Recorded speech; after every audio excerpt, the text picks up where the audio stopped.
The Bears fans think they have won the offseason again, but will they be able to take over the Lions, Vikings, and Packers to win the division? Let's take a closer look. Yeah, I've been wanting this shit forever. I've been in the field with whatever they throw at me. Brush it off, pick myself up, moving on to the better. Okay. Hey. Yeah. Ain't no errors, baby, it's a new era. I wake up early feeling rich like I'm Kesha. Hey everybody, welcome back to another episode of Sounds Gouda. My name is Jordan Olson, and my co-host and best friend over here is Rob Ralph. As always, we want to thank any of our new and returning listeners for being here. We know that it's the slow part of the off season. You know, everybody's kind of entering summer mode. You know, baseball's in full swing. Everybody's kind of burnt out from the draft and kind of everything from there. So if you are here with us, we definitely know that you're a diehard, and we appreciate that. But we're still working on upping our sub count. You know, if you haven't subscribed, please help us out with that. You know, it will put the show in a great position to start the prime of the, you know, off-season workout program and going into the season. So just remember, we have new episodes on YouTube, Spotify, and Apple Podcast every Wednesday and Saturday. So today, Rob and I, we are talking about the Chicago Bears and taking a little bit of a closer look at our NFC North Deep Dive series. I haven't been on in a couple weeks. I've been battling some illness, just like a cold, you know, nothing major. I had a friend visit, so Rob's been on here doing the thing. So I'm excited to be back talking some Packers ball. But I'll throw it over to you quick, Rob. You know, we have this historic rivalry with the Chicago Bears. And as always in the offseason, things start to get a little spicy between the Bears fans and the Packers fans and these franchises. But what are some of the top storylines that we have going this offseason? I feel like there's ample between these two teams right now. Yeah, there's a lot to discuss. Obviously, the Bears getting Ben Johnson as a head coach, then snagging over the defensive coordinator that got let go from the Saints, and Dennis Allen. I think he is a very good and tenured defensive coordinator. He will be for the Bears. The Bears always have plenty of off-season things to say about the Packers. We all know in the last couple of decades. And then that doesn't really turn out to come to anything. So, but you know, the Bears did upgrade, I think, one of their biggest weaknesses this year, beefing up their offensive line. So there's plenty of discussion there. I'm sure we'll get into that a little bit too as well. So I don't expect Caleb Williams to take 1 million sacks this year. And I think in turn that'll help the Bears just be overall a better team.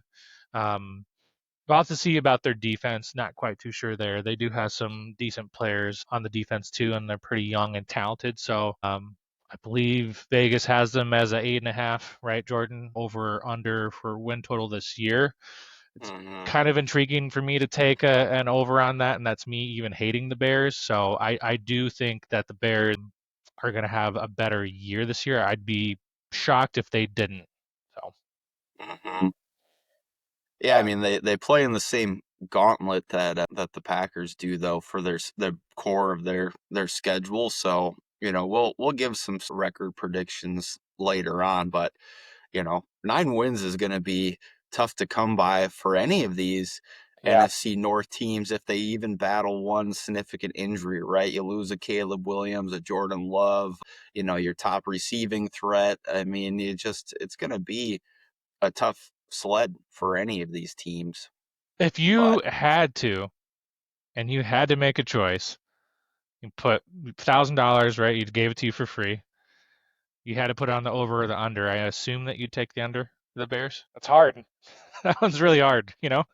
I think this is a very appropriate Vegas line, and it does make it hard. Sometimes you look at those and you're like, yeah, that's an 11-win team, and they're projecting 9.5 wins, and you're just like, I'm going to mash the over. I really don't know. I mean, all of the off-season moves that they've made should push them to 9 wins. I don't know that they're going to get more than that, but I also don't know where all these wins are going to come from. They're certainly going to be hard to come from in the division and the NFC. So we'll come back to that. I don't know. I guess in talking that out with you, Rob, I guess I said they'd get to 9. So I guess if you gave me $1,000 free to play with, I guess I would put them at 9 wins and they would hit the over. I still, you know, where does that put them in the division? I will kind of talk that out. Third place team, fourth place team, a 9-win fourth place team. I mean, this could be a crazy year. But I find this rivalry very fascinating, and I'm almost happy that Ben Johnson is stoking this flame early, because I think that the Packers are already pissed off about their divisional record last year. I think that they're already pissed off knowing that they could have been 0-2 against the Bears and 0-6 in the division if it weren't for the fingertips of Carl Brooks, I believe, Yep. right? Yep. Yep. And the Bears know that, and they're saying that same thing too. So Ben Johnson's already kind of taking stabs at Matt LaFleur. I think this is great, because all of last season we gassed up the Packers as a Super Bowl contender. We've got all these wide receivers, and now the Packers find themselves in a position where they see others rising. They didn't meet expectations. You've got this shit talk happening. I think that's going to motivate this group. That's just my opinion. Better. I really hope it does. That's what I feel. But you're completely right. This division is just loaded. The only like question I kind of have, Vikings, and I think I've touched on this before. That's an extremely talented roster. Really good head coach. Really good defensive coordinator. It's just what's JJ McCarthy going to be? That's going to Uh-huh. determine if the Vikings are good, bad, or subpar. Absolutely, though. Like I feel like there's just a ton more. I don't know. It feels like this year, like you were just alluding to, like there's a little bit more energy, a little bit more juice on both sides, a little bit both wanting to prove both of their narratives and stories going in that they are Super Bowl contenders and they can compete in the one of the best divisions in the NFL. So it's gonna be an exciting year, man. Yeah, and a lot of the Bears' success will obviously hinge on Caleb Williams' success. So looking at some projections from him, this is just one guy's stats I pulled, but Mike Clay from ESPN, he basically projects either very modest or no increase statistically at all from Caleb Williams. I don't know. He predicts that he's only going to play 15 games this year. So I don't know why you're making projections on somebody getting hurt. It seems kind of weird, other than just like, I feel like it's hard to be healthy for 17 games, right? But he basically put him at 3,439 passing yards, 22 passing touchdowns to 10 interceptions, and adds about 400 rushing yards on the ground. How does that compare to last year where he played? I think all 17 games actually. In 24, he had 141 rushing yards, 20 TDs, and 6 interceptions, and nearly 500 rushing yards. So actually, by these projections, he's predicting, I guess, what would be a little bit of a sophomore slump. So I don't know. How do you feel about that? Do you feel like Caleb is going to make significant strides under, offensive genius? And if you're just listening on the audio side, I've got that in quotations. Ben Johnson, which I'm not taking anything away from him, but he had a great support system in Detroit. Do you think Caleb Williams is going to take that monster step in year 2? Well, yeah, I mean, you bring up a good point, sophomore slump, but also Ben Johnson, the quote unquote offensive genius. Not if he throws, quick passes to wide receivers who are then trying to chuck it downfield. I feel, and maybe you can correct me if you feel differently, and this is just more lines of Ben Johnson, but I feel like defenses were like starting to pick up on some of his play calls there towards the end. They really started to figure out kind of a kind of way to beat him, and then he kept pulling out some trick plays and whatnot too as well. I think that it just in general, like if the Bears, offensive line is better, like I expect them to be, Mm-hmm. I feel like Caleb Johnson is probably going to take a step up this year, not a step down. Now, is that going to be drastically one way or the other? I don't think so. And I think Ben Johnson will be able to help with that. He helped resurrect Jared Goff's career, even coming from the LA Rams and a really good coach and play caller and Sean McVay. So I would expect the same, and he's going to be kept upright. There was a lot of times in the games I was watching, especially with the Packers last year, Caleb Williams he's got some stuff to him. So I think he'll be a little bit better this year, and I think Ben Johnson will help him do that. Yeah, I think Ben Johnson is going to prop him up. I think he's going to dial up some easy stuff for him. I think they're going to ask him to do less Yeah. with more coaching and instruction, which, it sounds weird to say you're going to do less, but you're going to end up with more statistics. But, if they simplify things for him, they give him easy looks, we're going to talk about this very quick, but they added weapons around him, to already a pretty good offensive supporting cast. And then they're going to coach him, right? And I actually think that one of the other underrated additions, he's never really been elevated to this level yet, but TJ Barrett actually, seems on paper like a good fit to mentor Caleb Williams, which he was the assistant quarterback coach for the Lions with Ben Johnson the last year. But, obviously TJ Barrett is a very highly touted, former prospect out of Ohio State, has some similarities, has size, had a big arm, his career in the NFL didn't go exactly as, projected, but, it'll be interesting. So I also predict a modest increase from Caleb. I don't think he's going to go backwards, but I don't know that he's going to surpass a healthy Jordan Love statistically either. He certainly can run the ball. So go ahead. You look like you're ready to jump in.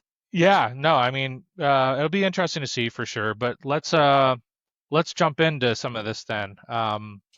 We can just start off with some of the free agency signings and trades. But they ended up getting Drew Dahlman, that center from Atlanta. Obviously, that was one of the ones. If you're listening to us and you're a diehard here through this slow period of the NFL offseason, they got him from the Falcons. They signed him to a 3-year, $42 million deal. That was one of the ones that we really wanted for the Packers.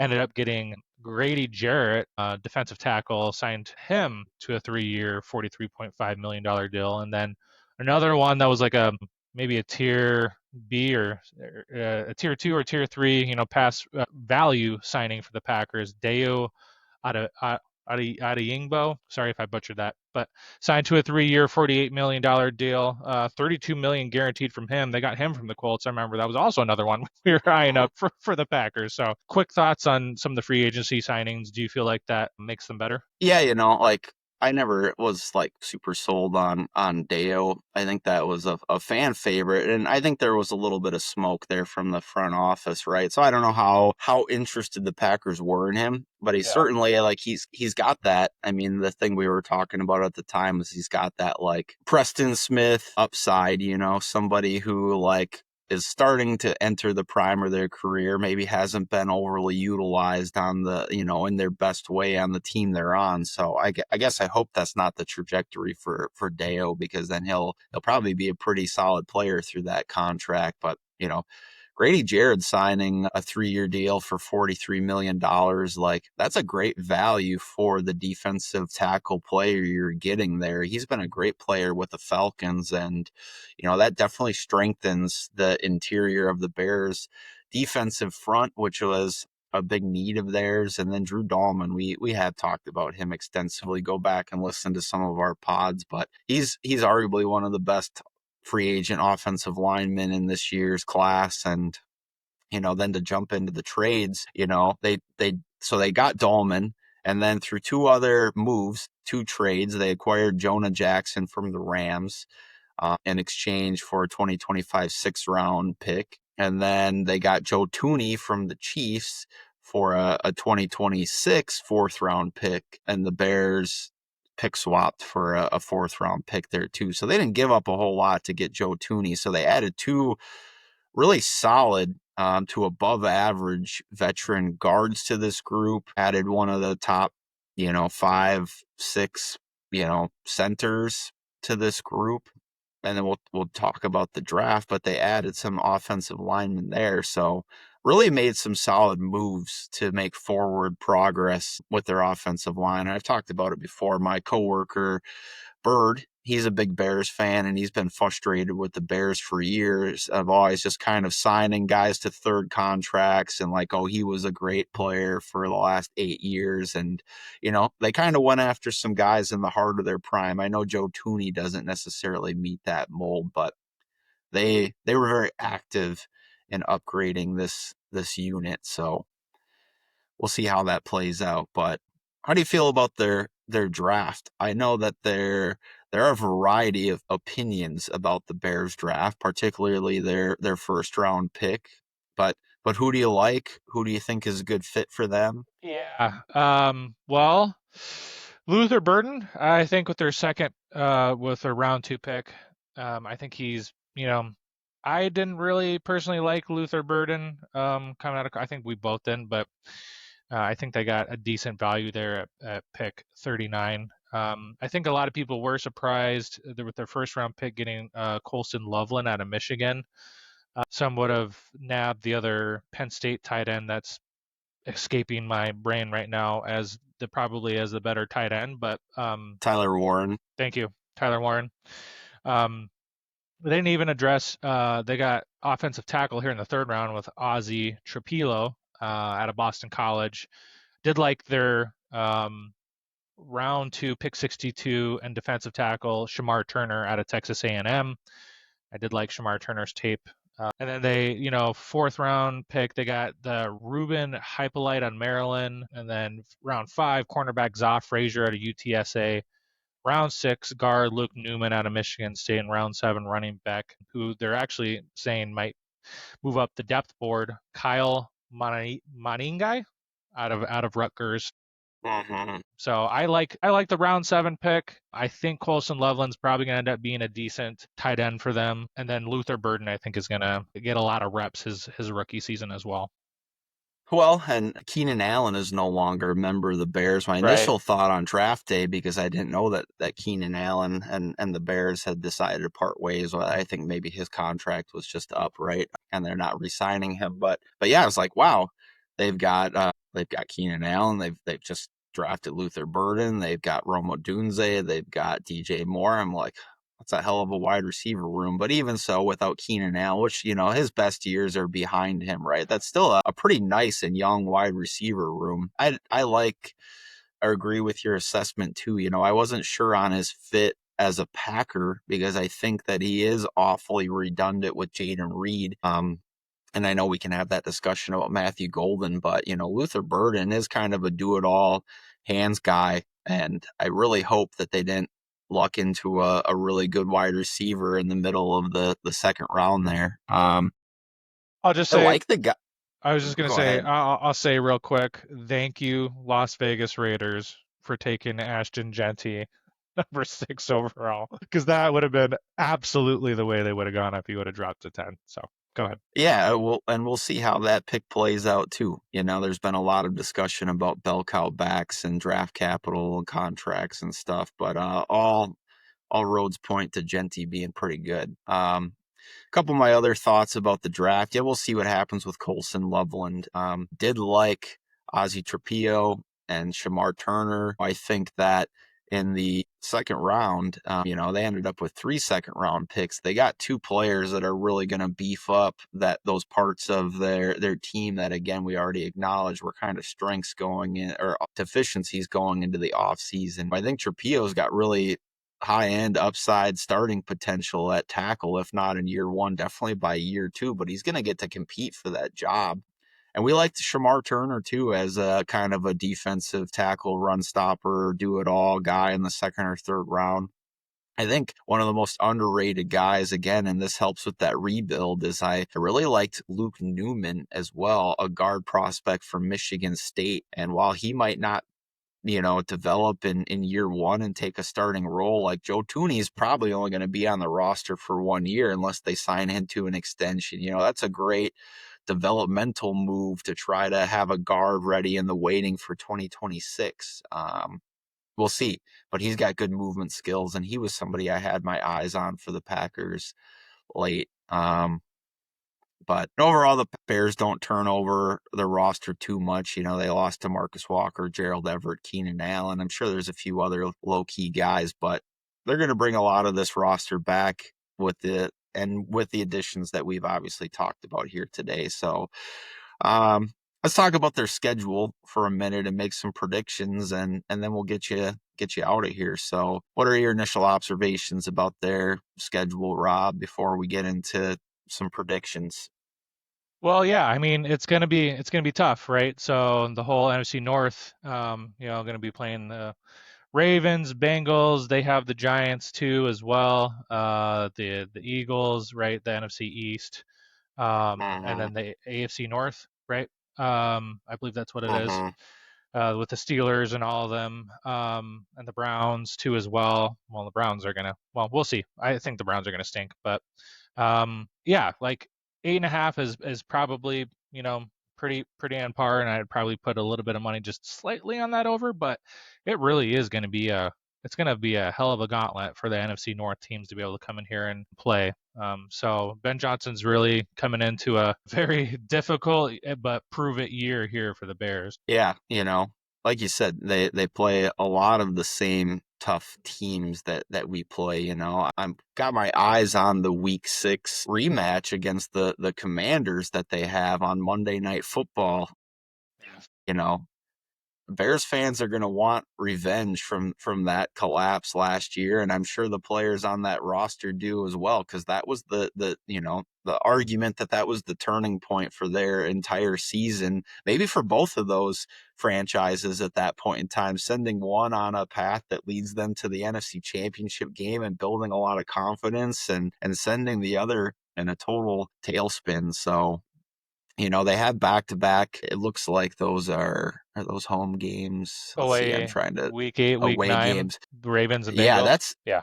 that's a really tough stretch for them. Yes. Week 8, week 9 on the road against the Ravens, against the Bengals.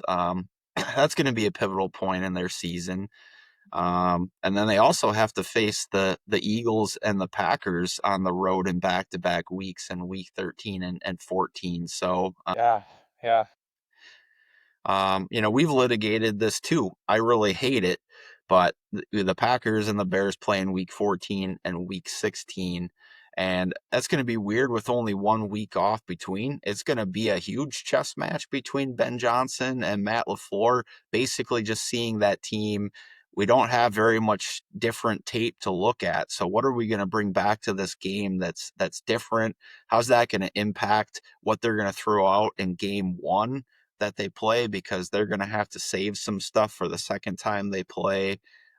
Halfley's going to he's going to have a 2-week evaluation to figure out how he's going to make some changes depending on how things went in that game to neutralize Williams and these other threats. So, and that's coming into the end of the season. I mean, that might be the difference between either one of these teams winning, games 9, 10, 11, 12 on the season. So very, very interesting. So if I'm looking at this, I'll say that they're going to win, like, I'm just going to say two divisional games. It's a tough division, right? So I'm going to give them 2 wins. I'm going to give them wins against the Cowboys and the Raiders. So that's 4 wins. Uh-huh. I'll give them a win against the Saints and the Giants. Those are both home games. That's 6 wins. Give them a chance with a home game against the Steelers.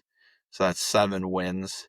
Think they'll maybe lose to the Eagles. I've already accounted for the division. And we got the Browns. So the Browns puts them at 8 wins right there. Going into the coming out of week 15 with the Packers and the Niners and the Lions left. So really it's like, what are they going to do in that week 17 game? We're right there at 8 or 9 wins. I will say that the Niners are a mess, and I'm going to give them that 9th win. So that's kind of how I see it play out right now. I don't know what your thoughts are on any of those games, or if you have a different opinion. Yeah, no, that's pretty spot on for me. I was hovering over a 9-8 season or a 10-7. Maybe you luck out and get another game here or there, whatever it is. Yeah, that's what I'm expecting it to be again too. Like, you never know, right? Like the Bears started off pretty hot last year and then absolutely crumbled. So anything can happen in a season, and that's why we play the games. But